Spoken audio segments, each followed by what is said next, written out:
All right, now in this section we're going to look at an application of the central limit theorem. It's a very important application of the central limit theorem.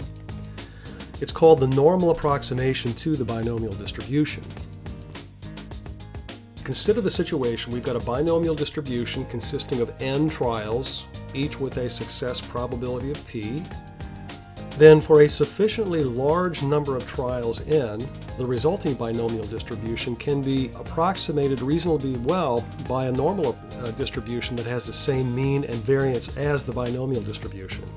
So for a binomial distribution with n trials and success probability p, you'll remember that the mean of that distribution is n times p, and the variance of the binomial distribution is n times p times 1 minus p.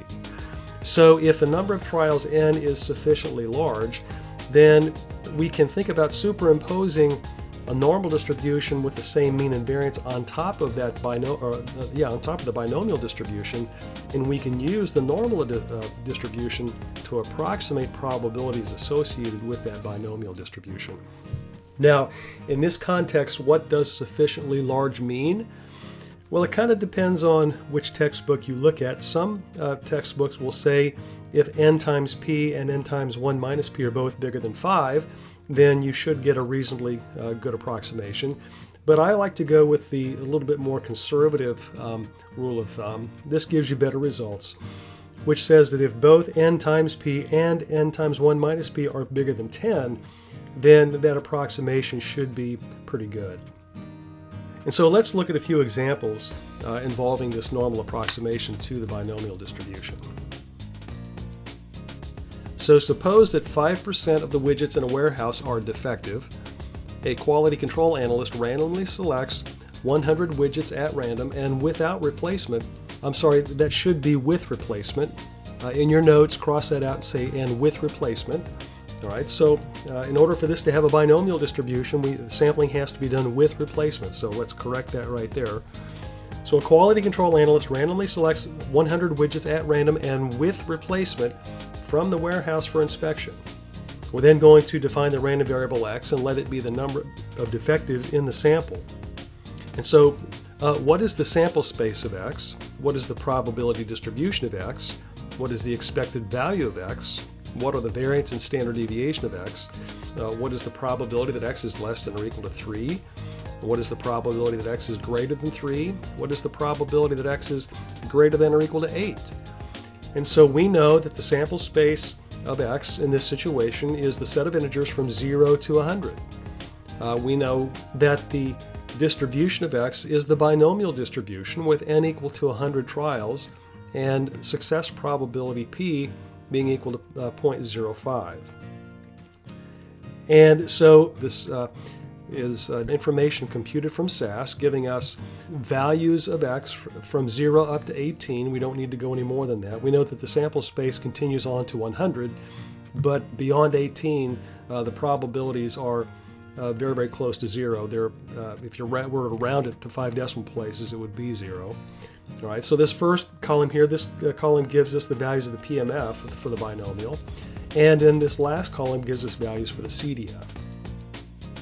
What we want to do now is look and see, can we use this normal approximation to the binomial to approximate these probabilities, and if so, how good is that approximation? And so that's what we're going to do, and we're going to measure the quality of the approximation using the relative error.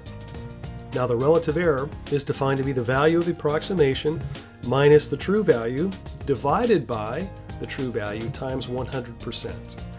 Now in some situations, in some textbooks, or in some contexts, you might see absolute values around this. I prefer to use it without the absolute value because the sign tells me something. If it's negative, it tells me that my approximation is too low, and if it's positive, then it tells me that my approximation is a little bit too big, right? Or it's too big. It could be a lot too big, but the sign is informative. So I like to not use absolute value signs here. So we know that x has a binomial distribution, right, with n equal to 100, p equal to 0.05. And so the expected value of x, the mean of the distribution of x, is 5, and the variance of x is n times p times 1 minus p, or 100 times 0.05 times 0.95, which is 4.75. The standard deviation of x is therefore the square root of 4.75, or 2.1794. And then the probabilities that we're looking for, the exact probabilities, at least to 5 decimal places. The probability that x is less than or equal to 3 is equal to 0.25784. The probability that x is greater than 3 is therefore 1 minus that, or 0.74216. And then the probability that x is greater than or equal to 8 turns out to be 0.12796. Now we want to use the normal approximation to the binomial to approximate these probabilities here, all right? And our hope is that the approximate probabilities will be close to these true values that we've computed here. Now the idea is that we are going to use a normal distribution that has the same mean and variance and standard deviation as this binomial distribution to approximate these probabilities. So the random variable x we know it has a binomial distribution. Let's define a new random variable. We'll call it y. All right, and we're going to let y have a normal distribution.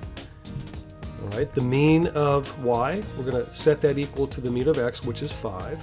And then the variance of y, we'll set that equal to the variance of x, so that's 4.75. And so therefore the standard deviation of y is going to be 2.1794. Now we want to approximate the probability that x is less than or equal to 3. And let's start off by approximating that probability with the probability that y is less than or equal to 3. And so let's see how we do that.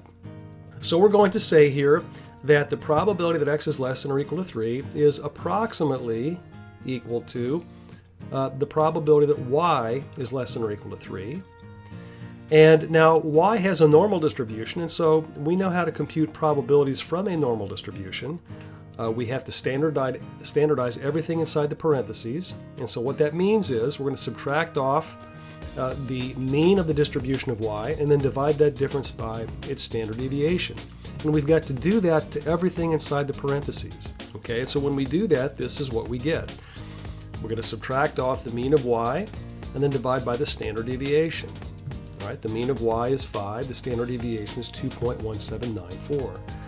And so when we do that, we get an equivalent probability, all right, so that the probability that y is less than or equal to 3 is equal to the probability that the standard normal random variable z is less than or equal to negative 0.92. And we can use the standard normal table to find that probability, all right, and that probability is 0.1814.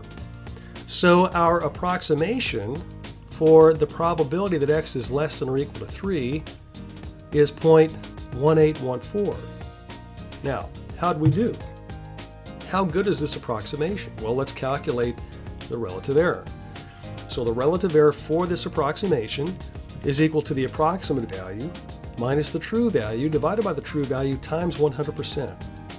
Now we can eyeball it here and we can see that 0.1814 is nowhere near the true value, 0.25784. And when we do the calculation, we see that the relative error is negative 29.65%. So we are way, way low. This is not a good approximation at all. All right, so this is not good. Well, what's the problem? Let's take a look.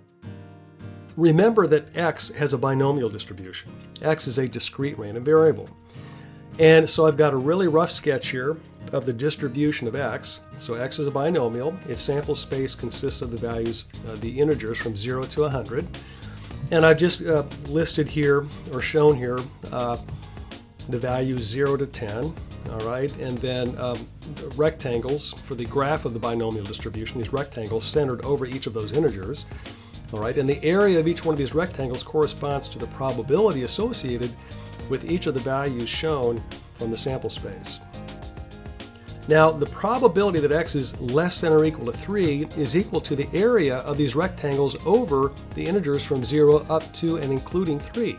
All right, so the true probability that x is less than or equal to 3 is equal to the area of those red shaded rectangles. When we use the normal approximation to the binomial, what we're doing is we are essentially overlaying over the top of the binomial distribution a normal distribution that has the same mean and variance. And so I've just drawn here a normal distribution on top of this binomial distribution. And then what we're doing, remember, we are approximating the probability that x is less than or equal to 3 by the probability that y is less than or equal to 3. And the probability that y is less than or equal to 3 is equal to the area under this normal curve to the left of 3. And so the probability that that y is less than or equal to 3 is equal to this shaded region I've shown here. But notice that that area does not include half of the rectangle centered at 3. All right, and so this is why our approximation is not very good. All right, because we're leaving out some of that probability contained in that rectangle centered over 3. So to improve the quality of our approximation, what we need to do is, instead of stopping at 3, we need to go up to 3.5 in order to include all of that rectangle centered over 3. All right, doing that is called applying a continuity correction factor, and that should improve our approximation very much. So let's try this. Let's try that continuity correction factor. So let's approximate the probability that the binomial random variable x is less than or equal to 3 by the probability that the normally distributed random variable is less than or equal to 3.5. Let's see how well this does. So the probability that x is less than or equal to 3 is approximately equal to the probability that y is less than or equal to 3.5. And so now we just standardize and continue on as we do for normal random variables. And so this turns out to be the probability that the standard normal random variable z is less than or equal to negative 0.69. And we get that from the standard normal table, and we find that that's equal to 0.2451. And so that looks to be much, much closer to the actual value. Let's see how good that is. So the relative error in this case turns out to be about negative 5%. So it's much, much better than the negative 29 or 30% that we saw before, but it's still not that great. All right, I mean, if this was the best we could do, then we probably would want to go to the effort to calculate the exact values with the binomial distribution. Okay, now let's look at approximating the probability that x is greater than or equal to 8 using the normal approximation of the binomial. So what we're going to do right off the bat, we are going to incorporate the continuity correction factor because we know that that's going to improve the quality of the approximation. And so to do this, we're going to approximate the probability that x is greater than or equal to 8 by the probability that the normal random variable y is greater than or equal to 7.5. Now, why choose 7.5 instead of 8.5? Well, what I would recommend, this is what I do whenever I do one of these, I always draw a picture. All right, instead of trying to come up and list rules, which can be quite cumbersome, it's just much, much easier to always draw a picture. So if you draw a picture, it'll be obvious why we have to choose 7.5 as opposed to 8.5. So let's do that. So we're going to approximate the probability that x is greater than or equal to 8 by the probability that y is greater than or equal to 7.5. After we standardize everything, we see that this is equal to the probability that the standard normal random variable is greater than or equal to 1.15, and that probability is from the standard normal table, 0.12507. The relative error of that approximation is only negative 2.26%. So it's pretty good, but again, it's not too terribly great. All right. So this is how you use or apply the normal approximation to the binomial. All right, we're approximating probabilities involving a binomial random variable using a normal random variable that has the same mean and variance as that binomial random variable. Now, in this particular example, I contend that the approximations were not that great. And the question is, why not? Well, if we look at the underlying binomial distribution, let me ask you, does that distribution look normal? Does it look normally distributed? I mean, it is unimodal, but it's not symmetric. You can see that it does have right skewness, and there's enough right skewness that it makes the normal approximation to the binomial really not that great. And the other thing is that, remember that our rule of thumb was that the normal approximation would be adequate if n times p and n times 1 minus p were both bigger than 10. But in this case, n times p is 5. So this is why I like the more conservative rule of thumb of 10. All right, and so this would be a situation where the normal approximation would not be that great for a binomial distribution. Okay, we're going to look at one more example. We'll do that in the next segment. We'll look at one more example of this normal approximation to the binomial distribution.